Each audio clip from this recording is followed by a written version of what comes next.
What's going on, guys? Welcome to In the Zone. I'm your host, Garrison Roy, and today we're going to have a very special interview. But before we get into that, if you get any value out of this episode, or if you know of any other questions, topics that you want, feel free to email us in the zone podcast 123 at gmail.com, or we have a new text feature down there in Spotify, I believe. You just click that link and it'll go directly to the platform, and I'll be able to see all your guys' suggestions from there. But we have other episodes where we're going on rants, mental minutes, deep dive educational explorations. But for today, we're going to stay into the zone with the player zone, really, with Matt Schepel. Say that, can I pronounce that correctly? It's Schepel. Schepel. Commonly messed up. So There you go. it's a hard last name to definitely say. Gets people. It's a little tongue twister, but happy to be here. Schepel is a skeptic. Yeah, There you go. essentially that's the There way it it is. goes. Love it. So yeah, man, tell us a little bit more about your background and where you're kind of up to now, getting ready to go to Mount Olive, I believe, right? Yeah, of course. So Yeah. So I mean, high school kind of was ranked pretty well in North Carolina. I believe it was top 10 right-handed pitchers, like 20 overall, national rankings. Kind of made a name for myself there, especially in the county district. Really competitive county, so that being something that was hard to do throughout high school. Didn't really start to like get into training or anything super crazy. I mean, I was working here with Jake in high school. at SBA, yeah. Yeah, playing at SBA. Was on the national team. We won a bunch of tournaments with those guys. Memories Yeah. I'll hold forever. Just a good group of guys that we took throughout high school. So that was it was kind of just like an overall like coming here to throw. It wasn't anything like I do today, but got to college at Western Carolina my first year. Through I think either the first or second most amount of innings as a freshman. I think it was like a third of an inning off. Had the chance to start against Asheville, which was a fun game. Got my first win against Gardner Webb. He does it. So yeah, Yeah. that was a fun one. Great memory there. I have that. My mom has that probably hanging up on her wall somewhere in her office. So yeah, I mean, went there. Didn't pitch a lot, but we had a bunch of great guys on that staff. Zebby Matthews, Zach Franklin, Gavin Mortensen, Tristan Campbell, Jacob Corney, those guys being some vets there. Sure. They had their spots set in stone, and Zebby and Zach were two dudes that it was really easy to look after and look into what they did and try and take away from that. Both of them, Zach's with the White Sox organization and Zebby's with the Twins. He's actually, I believe, their second prospect now. He just got called up to AAA, so it's good to see him, That's solid. doing the things that he wants to do. So yeah, I mean, didn't throw a lot, but really just kind of got settled into what college ball was like. Had some takeaways. A Was that big kind of a culture shock for you because you were usually like the dude on the team, and then all of a sudden now you're not the dude? Yeah, it was definitely like I feel like every freshman kind of goes through that phase. Oh, for sure. They especially going D1, let's say there's other guys that are going D2 on their team or D3 or even JUCO.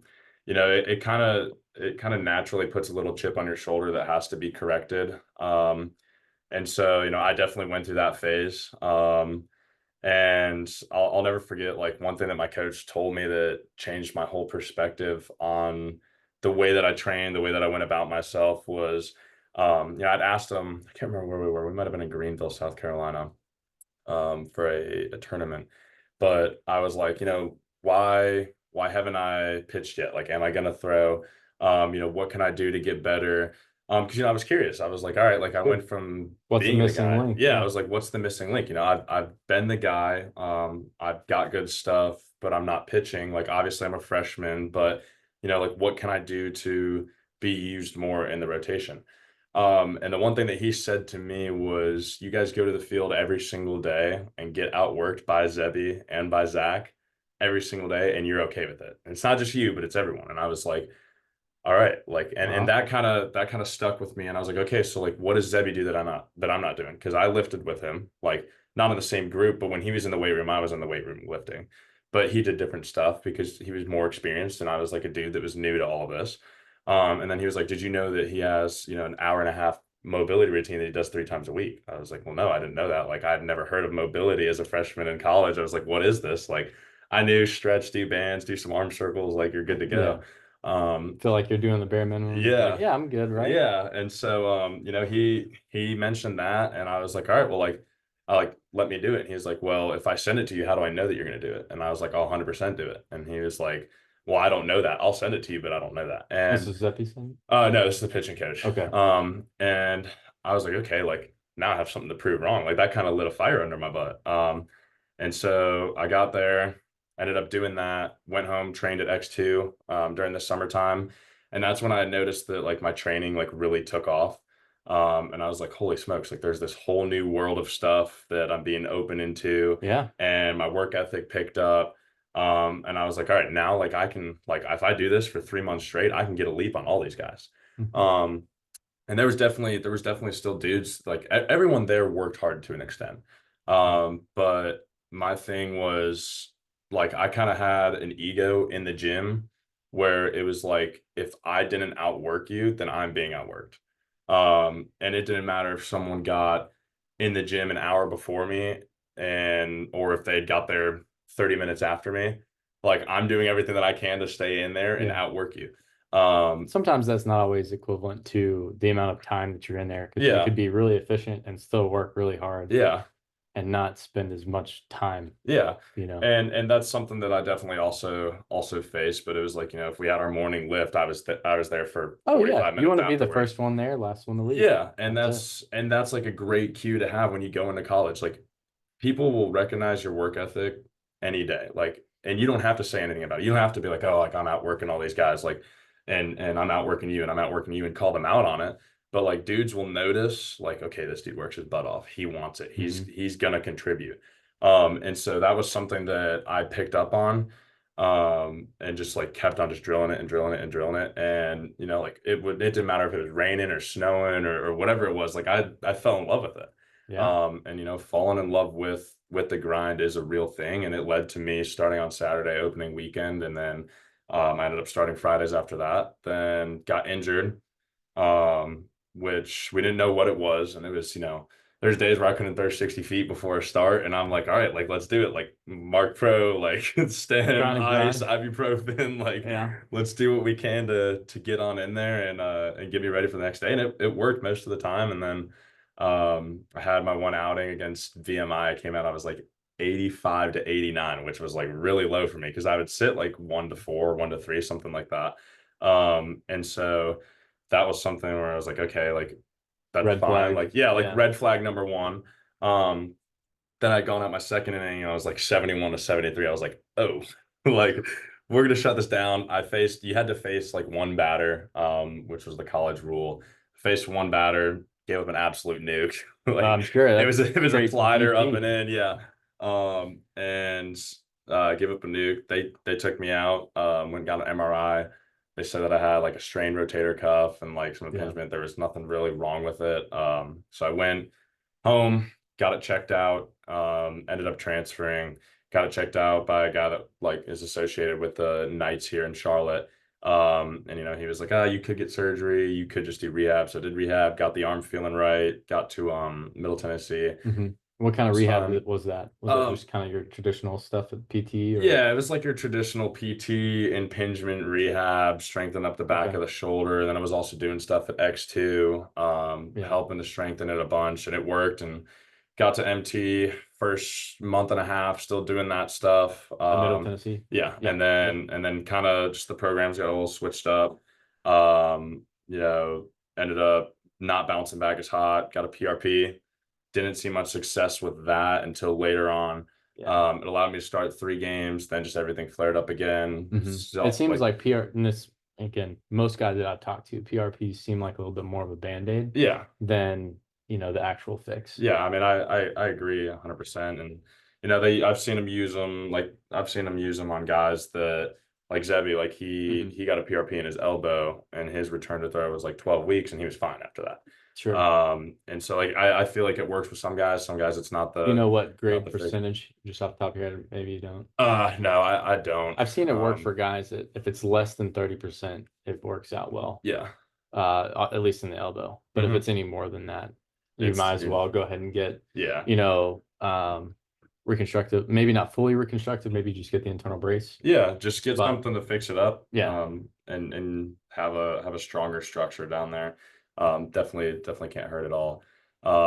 So had those first three starts, then started not bouncing back, tried a cortisone shot, didn't work. So I was like, all right, I'm gonna go ahead it's and get all in the another. shoulder, right? Yeah, all in the Same thing. shoulder. And so I was like, all right, I'm gonna go get another MRI. They said it came back with just impingement. I was like, okay, well, if it's just impingement, That could there's be a lot of yeah, things. I was Yeah. like, if there's just impingement, then like there's no reason why like a cortisone shouldn't have helped. And so Right. because like Unless it was that's like TOS, yeah, like a like little bit more further along, that's right? the treatment for it.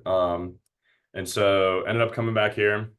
They requested that I transfer. They would have been taking a risk if I didn't come back healthy, with me being on a scholarship and stuff. I understood their decision of it. And we left on mutual ground. Those coaches have been great. They gave me everything. Very, very appreciative of them. So I got back here, got it checked out by the same guy, and he's like, "Yeah, you should probably do surgery." He's like, "I'll go in there, mess around with the labrum, see if it's peeling back at all." Yeah. He just said it was really beat up. So they just went in, did a Most guys cleanup, that and throw do like yeah, beat up labrums, yeah. but So labrum was really beat up. It was on the verge of having a slap tear. okay. And then the rotator cuff was just like absolutely just destroyed. Really? Just from impingement and everything. So I went in there, cleaned everything up, shot a PRP in there, and now I'm doing my return to throw and PT. And I shouldn't really say PT because Brady wouldn't be too happy with that, Fair but enough. Yeah. But now you're working, working with Dak, so that's a yeah, different approach that you're doing now versus before, where it was just kind yeah, of your different or same PT, yeah. And I rest, mean, throw, ramp up, and then yeah, and get back and right into it. and the way that Dak works, I mean, it's very like I don't even like know the word. Like it's not regular PT. It's a Um, paradigm shift. yeah, and I think it's really changing the game. Um, I think so too. you I think it's done see, some great stuff yeah, I mean, you for a see a lot of lot guys. of the stuff that the guys are doing nowadays, and like you see a bunch of kids that are starting to work with him and do stuff that he's doing, and like I think it's great. I mean, I think his whole approach to things is the approach that needs to be switched. I mean, It's a little you have extreme yeah, for some it's guys. definitely extreme, and it takes me 3 hours a day to do the two sessions. But like if you're willing to work, then like that's what you want to do. I mean, it's if you're destined and you Yeah. want greatness, like you got to do different stuff. You got to be different.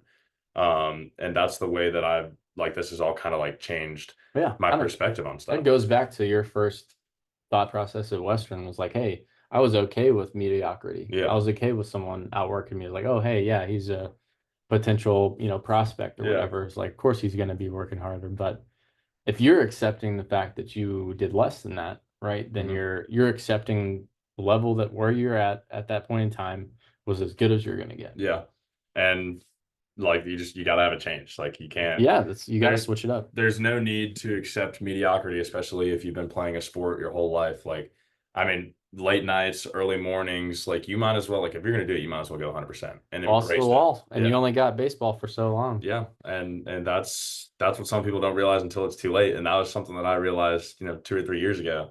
I Yeah, was like, I'm in college now. I could only have 4 years left, or I could turn myself into a prospect and go play at the next level. And that's the goal, 100%. That's what I want to do, and that's why I work hard and definitely beat the hell out of my body sometimes, for but sure. I mean, it's I'll trade temporary pain and just grind and all that to have fun later in life, and that's a sacrifice that not a lot of people are willing to give up. For sure.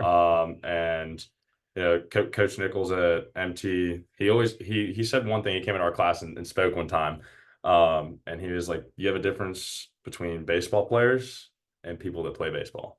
Oh Like yeah. people that play baseball for fun. People that are baseball players, it's their life." And that's why, like, if let's say I don't get drafted or I don't have the chance to play at the next level, I'll find a way to either open my own training facility or coach or just be around the game because I mean it's all No I've ever doubt. known. And it's all I ever want to do. It's So a level of obsession that you have to have whenever you're wanting to be the best at anything, yeah, or even just being the best at much as you can possibly be. You Yeah. have to have that level of obsession. Hmm. If you don't, then you're leaving a lot left on the table. Yeah.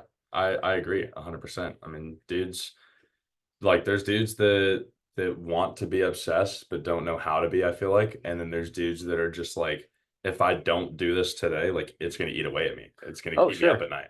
Well, And I think me personally, I had that where I was obsessed, but I was working on the wrong things. mhm. Most of that was because we just didn't have the technology to know what worked, what didn't work. Yeah. So townhouse drills were like me 5:30 in the morning, Yeah. you know, 2004, Yeah. 2005. Gosh, That's that's when I was a long time ago, right? year after I was born, man. That makes me feel so young. No, I mean, that was me in fourth grade. So, Well, but okay, yeah, then I that's don't what I know. was that young of an age, right? Like I'm Yeah. over here training. I'm like, hey, Nolan Ryan did this, Randy Johnson did this. Mhm. These are the great guys. If they did this type of stuff, allegedly, I don't Yeah. know if they might have still done it, but that was how they got to that level, right? Yeah. So I was like, hey, I got to find out what the best do if I'm trying to play this game 20 plus years or whatever it might Mhm. be, then I got to start doing that stuff. Yeah. I But agree. now dude, it's definitely evolved over the last 10, 15 years. Mhm. Um, Alone just in the training side of things. Of course, the game's evolving too. Yeah. But a lot of this stuff stays the same, right? So like kind of more what I get at within the zone is you got to learn how to stay locked in. Yeah. And regardless of whatever you're doing, whether it's training, whether it's nutrition, or even just being in the game, right? You have different zones that you Yeah. have to be fully all in and locked in on. So, Mhm. what does that look like for you? Maybe if you want to start with the mental game and maybe just Yeah. kind of work backwards from there. And pre-injury, like maybe go back to the best outing that you've ever had. Maybe it was that GW win. I don't know. What was that one game that you were just absolutely locked in, laser focus. Everything was, you could put the ball wherever you wanted Yeah. to. You were so locked in, couldn't hear any of the crowd. Have you ever had an outing like that before? Yeah, so I mean, definitely pre-injury. I'd have to say that outing would have been the start that I had against Kansas. Okay. It's my sophomore year. I actually couldn't throw a baseball 60 feet before the day before. So we were And grinding. yeah, I mean, and I was just sitting there. I was like, all right, this is a Power Five team. This isn't like your regular team. Hmm. Pitching doesn't change, but like your mentality has to be like, I'm gonna go after them. And you can be as calm as you want off the field, but as soon as you step between those lines, like you got to go like killer mode. Like nobody's better than me. Whoever steps in the box, I don't care who you are, top hitter in the country, like it doesn't matter. It's like I'm going after this dude with my best stuff, throwing every pitch as best as I can. And that's what I did that game. And I went, it was either 5 or 6 innings with like 7 or 9 Ks. Like I can't remember. Wow. Had 2 walks. With 91 and 94 the majority of the game until the last inning. It tapered off a little bit, but when you can't throw 60 feet the day before, then being able to do that, I was happy with it. But the overall approach shouldn't really change. I mean, whether I was pitching against someone in the SoCon, whether I was pitching against Akron or Xavier, like Yeah. You can't shrink down to the level of yeah. performance. Like if you're going to be that way against the Power Five team, you better be bringing that A game Hmm. every single outing, no matter what, Hmm. no matter who you're facing. Even in an inner squad. I mean, Oh, yeah. inner squads too. Like it was like I got something to prove. Like I'm getting after everyone that steps in the box. Hmm. And I think as a pitcher, if you collectively think every single day that you're the best person like out there, like that's just that mentality that you have to have, then like there's no reason you can't succeed. Yeah. Well, you have to have that belief first off, Hmm. but then kind of what your coach was alluding to, I think at Western was like, you got to have the work ethic and, Yeah. effort to back it up, Uh-huh. right? I Like agree. everybody can have that belief. Hmm. My brothers, they can all say like, oh, hey, I want to be a Major League Baseball player. Whatever. I'm like, Yeah. all right, dude. Well, I haven't seen you do any workouts or Yeah. training lately, so Yeah. something's not adding up here. Yeah, those dudes, they live in the facility. I Yeah. mean, they like it's part of their day, it's their job. And I feel like athletes, we like as a whole, we get, the short end of the stick because people are like, oh, like you don't work, like you don't know what it's like. Like I'm like, dude, we go on a weekend series, get back at 3 a.m., get to sleep until 6, then go to weights, then we Yeah. got class all day, then we got a 4 hour practice. Like It's a it's grind. a job. And Hmm. then like to be able to be disciplined enough on the days that you don't feel good, like this is really when the mental like has to kick in. Like days that you're tired, days that, you might be sick, like, you still got to get your work in on those days. Oh yeah. Now obviously if you're throwing up and all that, like Yeah, you got to that's a listen to little your difference. body. But like Yeah. if you're just like, oh, like I'm tired, I don't want to do anything today, like no, like those are the days like that someone's out working you. And like I talk to Tim about it all the time. Like I'm just like, dude, like I don't even want to be here. Like I'm tired. I slept 5 hours last You night. got to Like push through it though, I'm right? just like, but if I'm not here, then everyone else that's in here is outworking me. And Hmm. that's something that I'm not okay with. And I think, if you have that will and determination to be able to do that on a daily basis, then like you're gonna be fine. And it doesn't matter if you're just doing mobility because it's an off day and you're getting your body to feel good. If you're going in there and you're lifting and you're throwing weight around and you're doing your throwing and all that, like it doesn't matter, but you just got to stay consistent because consistency is key That's when it. it comes to wanting to be good and focusing on your craft and being able to be like, yeah, like I like look back on it, and if I don't make it to the next level, I can look back and be like, I did everything that I could. That's it. Um, As long as you can look back at the end of the day and you're like, hey, I did every possible thing I could. I left mhm. no stone unturned. This is what I've done. Yep. And, sometimes even giving your best it just keeps you honest, Yeah, I right? agree. It's not going to keep you to get to that. Mhm. You're never going to be promised success just because you put in the work. Yeah. Unfortunately, that's how life works, right? Yeah, it is. It So is very unfortunate, but I mean, the way that the table turns sometimes, you can do everything, and the reward isn't always given to you.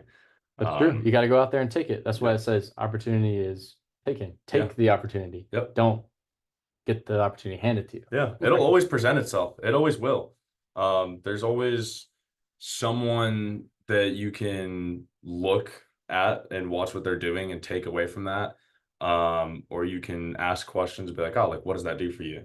Mhm. Okay, like teach me how to do it. They're your teammate. They want to win. Like 90% of the time, they're gonna show you or give you some insiders on like, yeah, you can do this, you can do that. Like Jake still helps me out with some stuff, and Tim still helps me out with some stuff, and you still Yeah. help me out with some stuff of just like information's always there. You got to have it. Yep. And you can ask, and whether you're building your own brand or you're just trying to get better, like people will appreciate that. Absolutely. 100%.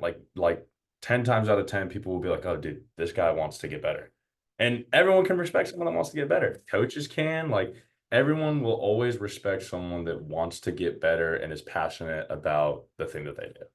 No doubt. No doubt. Who's some of those guys that you've looked up to other than, maybe some of your teammates? Like maybe is there any other mentors in your life that you've had that are just like, oh yeah, like this guy has put in the work. Maybe he didn't get to the big league level, but like that he left everything out there on the table. Um, I won't even say a baseball player, honestly. That's totally fine, to be I honest. would I would 100% have to say my brothers. Okay. Um, Both of them own their own businesses. And I remember, so Austin, he owns a landscaping business, and he wasn't like the most popular kid in high school. He played tennis. He was ranked probably top five if I were to guess in North Carolina. Yeah. Didn't have the grades to go anywhere crazy. He went to Belmont Abbey. Didn't have to pay for school. Didn't like it, so he ended up he's like, oh, I'm just gonna focus on my business. I don't blame him for not liking it. Yeah, but I mean, like he doesn't do anything but work. Yeah. And it's wake up at 6, let the dogs out, get the trucks up, go pick up the guys, go work, come back 6 o'clock, dinner, shower, do more computer work. Doesn't do anything. But I can respect his grind because if I Landscaping is surround, tough business. yeah, Yeah. like, and if I surround myself with people like that are great and determined and driven and want success for themselves, then like I'm like, that's gonna rub off on me. And like he's sitting there, he's like, oh, like I'm so broke because he just bought $100,000 machine, and he's got two of them, and he's got two trucks, and he's making a bunch of money. And like he's sitting here, he's like, oh, I'm broke, but I got to buy a G wagon because my girlfriend wants a G wagon, but I'm broke. But he's not actually broke, but he thinks like that Sure. because he wants to get. It's a delusional quality that a lot of people who are successful have. Yeah, Yeah. yeah. Yeah. Because like you're just like it keeps me up night not knowing that, or knowing that there's 16, 17-year-olds that I see driving Lamborghinis and stuff like that. And I'm like, Yeah. I want that. Like, and There's people that have $500,000 to spend on a car. There's people that have $1 million to spend on a car. But then we go into my other brother, Brent. He owns a sports cards business and he's about to franchise it out. And I'm sitting there and I'm like, dude, like, I remember when we were like 6 and 7 years old collecting complete sets from like that year's Tops Yeah. like set for Christmas. And then like it obviously like tapered off a little bit. And then he got into it in COVID again and it took off. The So whole it industry started to took off. explode. Yeah. Yeah. And like I'm sitting here and I'm like, dude, never would I have thought that you're about to take your company and turn it into 10 to $50 million when you franchise it out. And he's about to be working with Mike Tyson and KD and Shaq and like all those guys.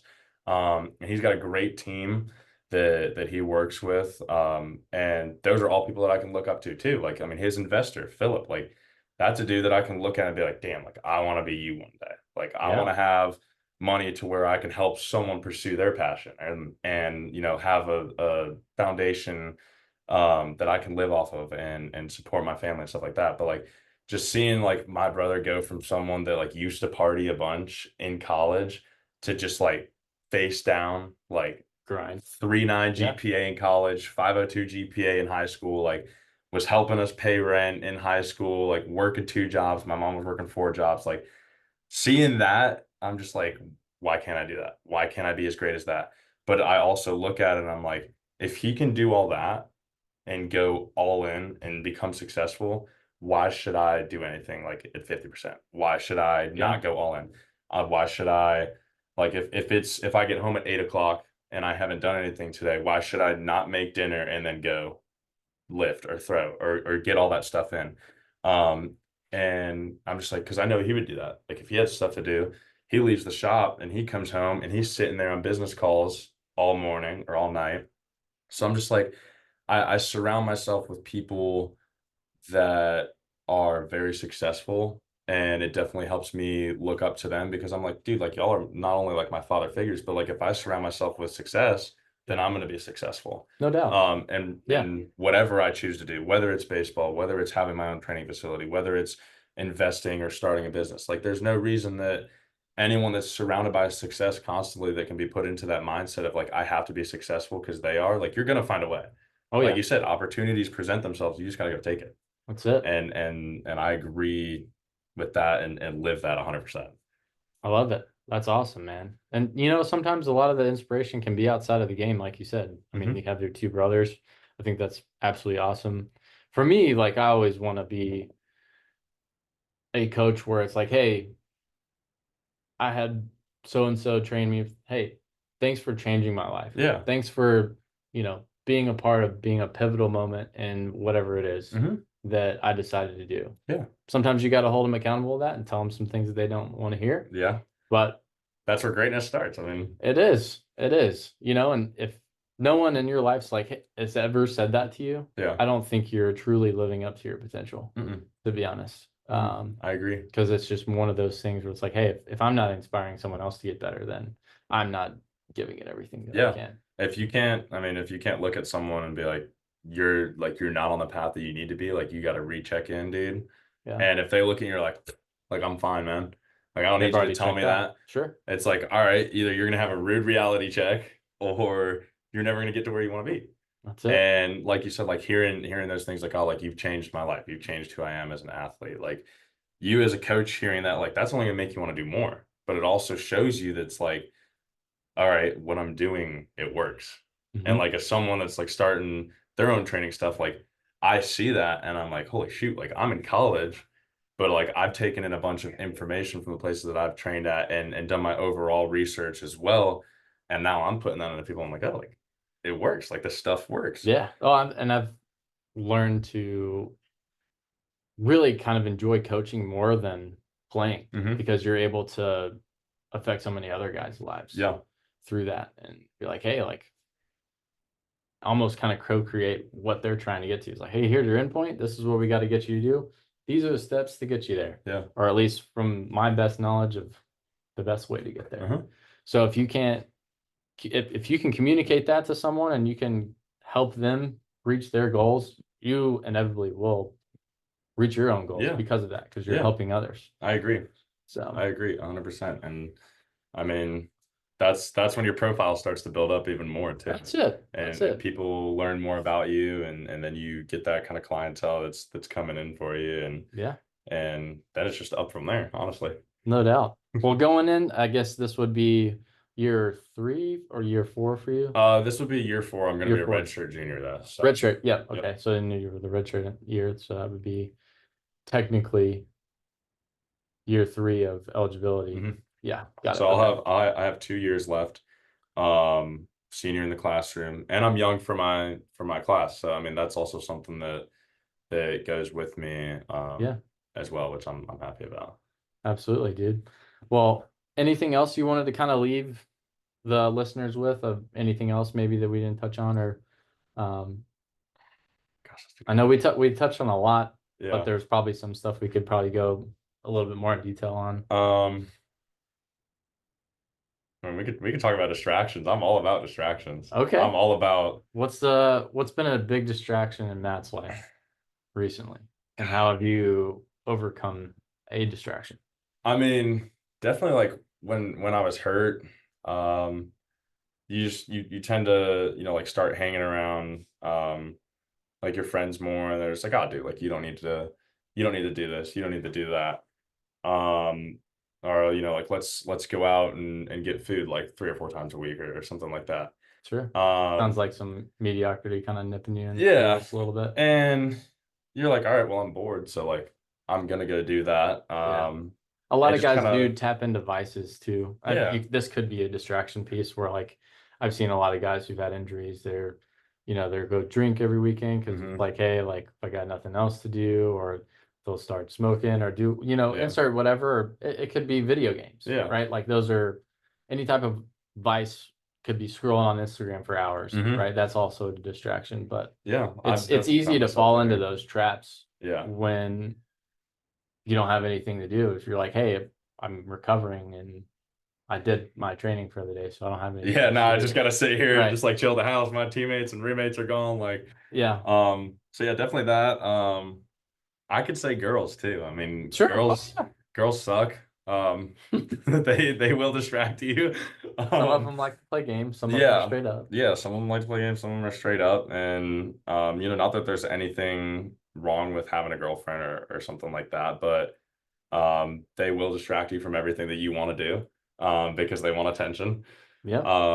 But like something like, I mean, I'm not opposed to having a girlfriend because let's say I make it, like I'd rather have someone be there for my journey versus, oh, he's in the MLB now, I want Sure. Oh, you want to have that shared experience, especially him. before, because you don't want them to get involved, like you said, Yeah, when you're already popular. yeah, Like, I have much respect for the girls who stick with the guy hmm, throughout, even if they weren't good, yeah. right? And I mean, like just being there and supporting them, like watching them play Hmm. and all that.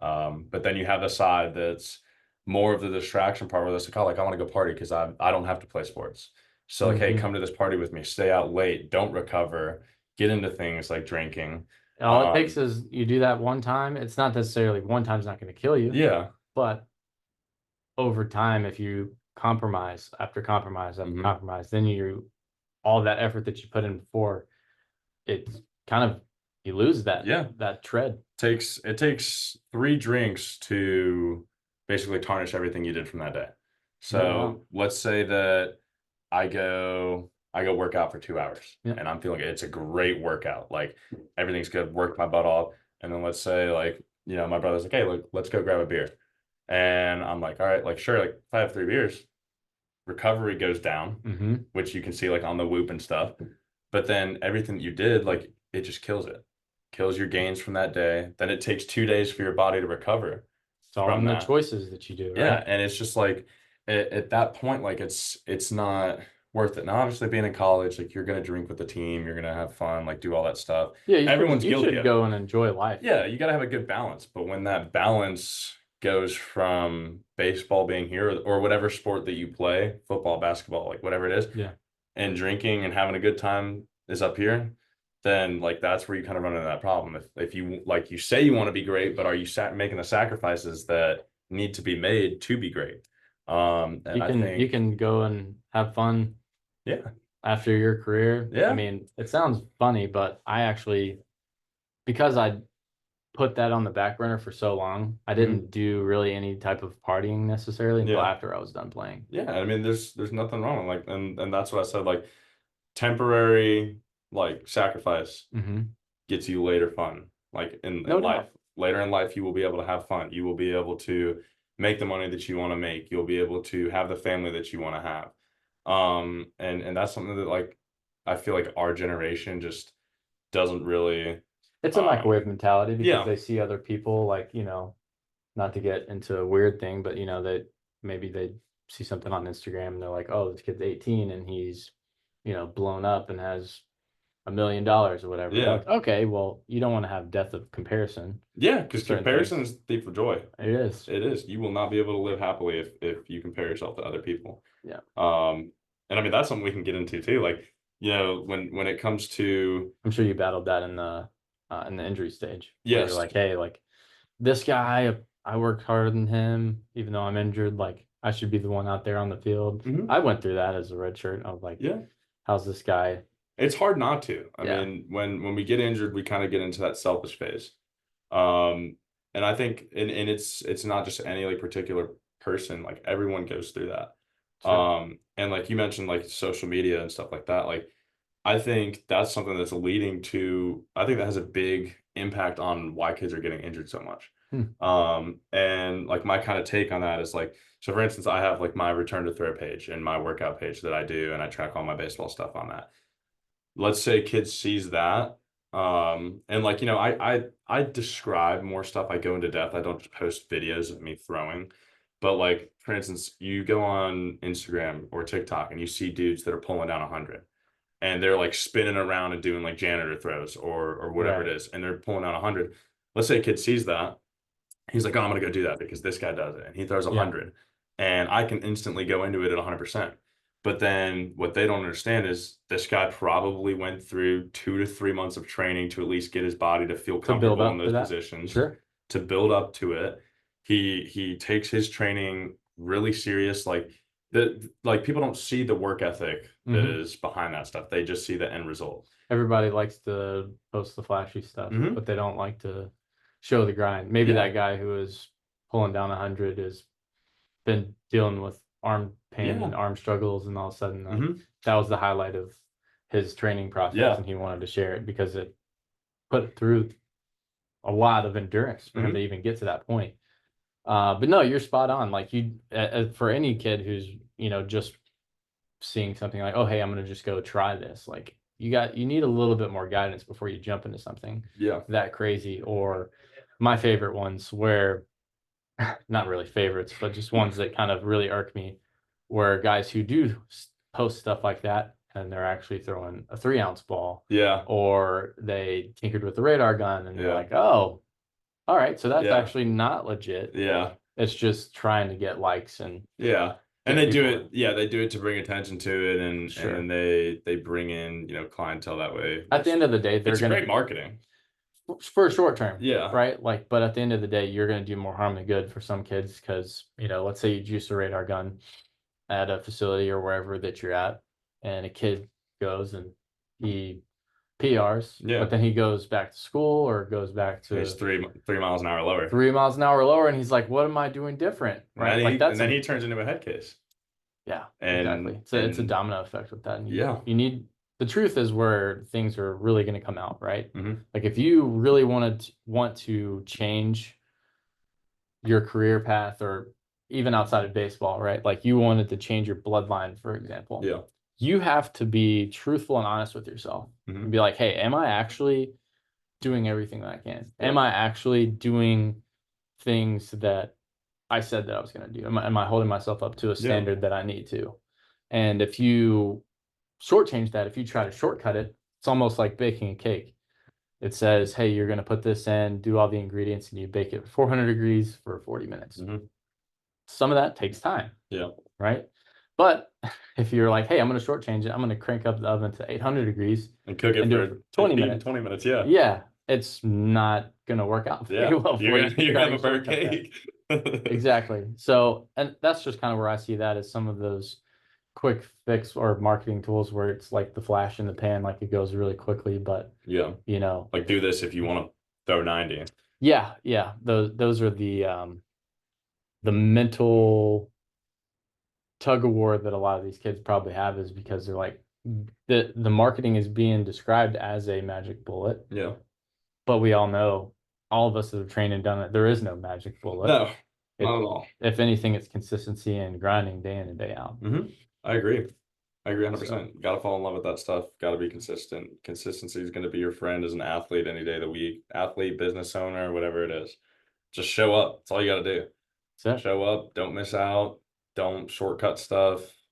And just stay true to yourself, like you said. Like if you can look yourself dead in the mirror at the end of the day and be like, I did everything, and then be able to sleep at night, then props to you. If you can look yourself in the mirror and be like, I did everything today but didn't, and then be able to sleep at night, got some searching that you gotta go through within yourself and be like, all right, why am I lying to myself? What is it preventing me from being able to do? And then, go from there. that's it. That's it. Well, heck yeah. Well, Matt, I appreciate you coming on, Yes, man. sir. I appreciate you having me on. No other closing thoughts or anything? I think we covered a lot of really great stuff. Yeah, I think we did too. I think it's good information for people to dive into Yeah. and help Where can them. they reach out to you and talk to you, or if they just want to talk shop? If you guys want to talk shop, MS Throws, that's my return to throw Instagram, and then personal Instagram is matt.schepel. Last name's Schepel. Those are my two, and then I have my own training stuff, which is called Amp Performance, and that's also on Instagram. So 3 Instagram handles that you guys can reach out to me on, and just I'll be answering questions. I'm happy to do Q&As and stuff like that. Give you guys some information that you could use to help benefit yourself. That's it. Follow his journey and find out what works for you, what doesn't work for you, and stay in the zone. Yes, sir.